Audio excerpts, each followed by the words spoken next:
Assalamualaikum warahmatullahi wabarakatuh. Halo anak-anak, bagaimana kabarnya hari ini? Alhamdulillah, semoga kalian tetap sehat dan bersemangat. Itu harapan kami supaya pembelajaran efektif dan menyenangkan. Untuk itu, simaklah materi berikut ini. Anak-anak, pembelajaran kita hari ini yaitu mengenai perkembangbiakan tumbuhan.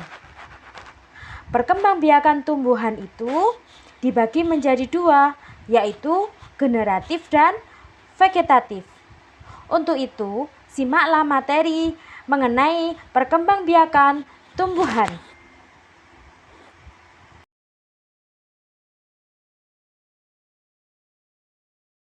Penjelasan yang pertama yaitu perkembangbiakan tumbuhan secara generatif. Pengertian perkembangbiakan secara generatif pada tumbuhan. Perkembangbiakan generatif itu adalah perkembangbiakan secara kawin. Artinya, perkembangbiakan yang terjadi melalui peleburan sel kelamin jantan dan sel kelamin betina. Tumbuhan yang berkembang biak dengan cara ini adalah tumbuhan berbiji. Alat perkembangbiakannya adalah bunga. Pada bunga umumnya terdapat benang sari dan putik.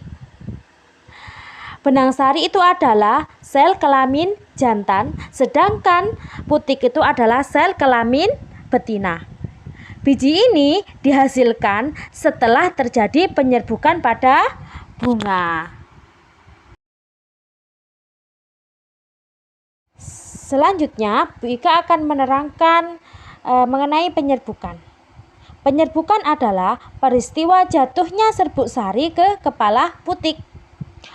Proses penyerbukan ini bisa melalui beberapa perantara, misalnya angin, air, hewan, bahkan manusia. Nah, macam-macam penyerbukan itu ada 4, yaitu penyerbukan sendiri, penyerbukan tetangga, silang, dan dastar.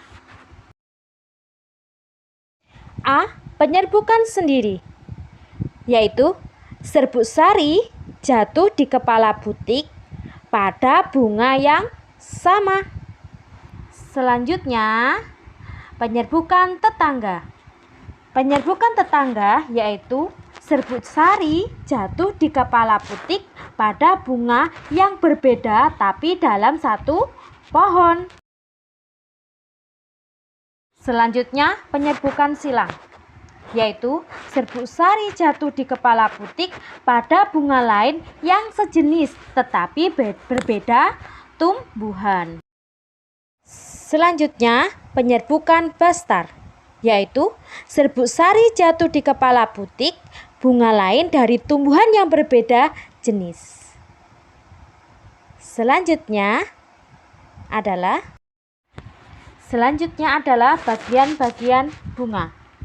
Bagian-bagian bunga itu terdiri dari mahkota, kepala sari, benang sari, kepala putik, tangkai putik, bakal biji, tangkai bunga, kelopak, dan dasar bunga. Nah, selanjutnya kita masuk di contoh tumbuhan yang berkembang biak secara generatif, yaitu 1 durian, 2 jeruk, 3 mangga, 4 rambutan, 5 apel, dan 6 jagung.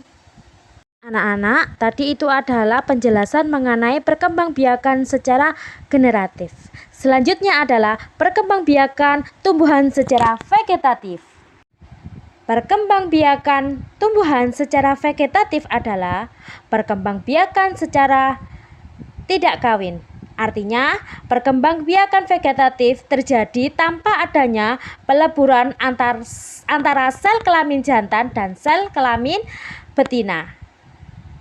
Perkembangbiakan tumbuhan secara vegetatif dibagi menjadi 2, yaitu vegetatif alami dan buatan. Perkembangbiakan tumbuhan secara vegetatif alami. Yang pertama adalah spora. Spora ini adalah ukuran yang sangat halus, bisa menyebar melalui bantuan angin, air, atau hewan. Contohnya adalah tumbuhan jenis paku-pakuan, lumut, jamur, dan paku sarang burung. Selanjutnya adalah tunas. Tunas adalah bagian tumbuhan yang baru tumbuh di bawah tumbuhan induknya. Contohnya adalah pisang, bambu, dan tumbuhan suji. Selanjutnya adalah umbi. Umbi ini adalah tumbuhan yang punya akar yang membesar dan berisi. Umbi ini ada 3 jenis, yaitu umbi batang, umbi akar, dan umbi lapis. Umbi batang contohnya adalah kentang, ubi jalar. Kemudian umbi akar contohnya adalah wortel, lobak, dan singkong.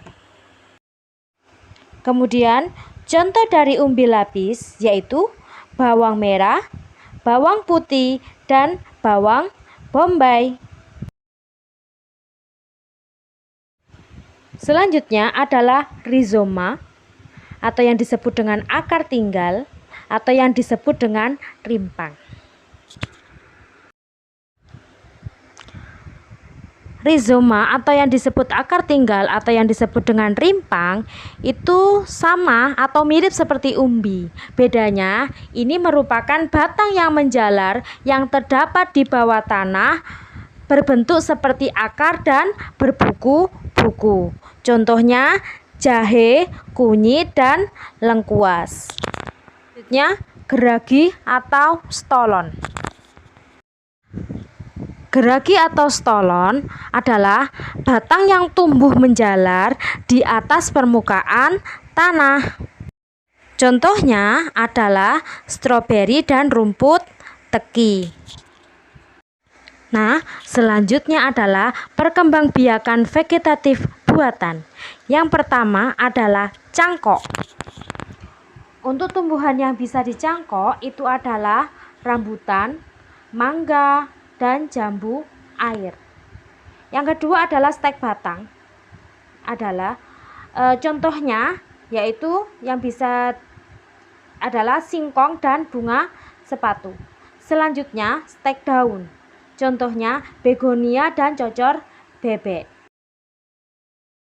Kembangbiakan vegetatif buatan yang keempat itu adalah merunduk. Contohnya adalah stroberi dan bougainville.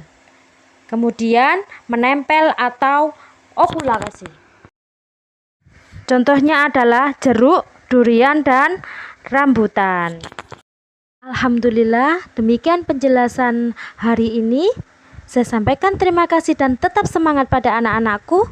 Sekian, wassalamualaikum warahmatullahi wabarakatuh.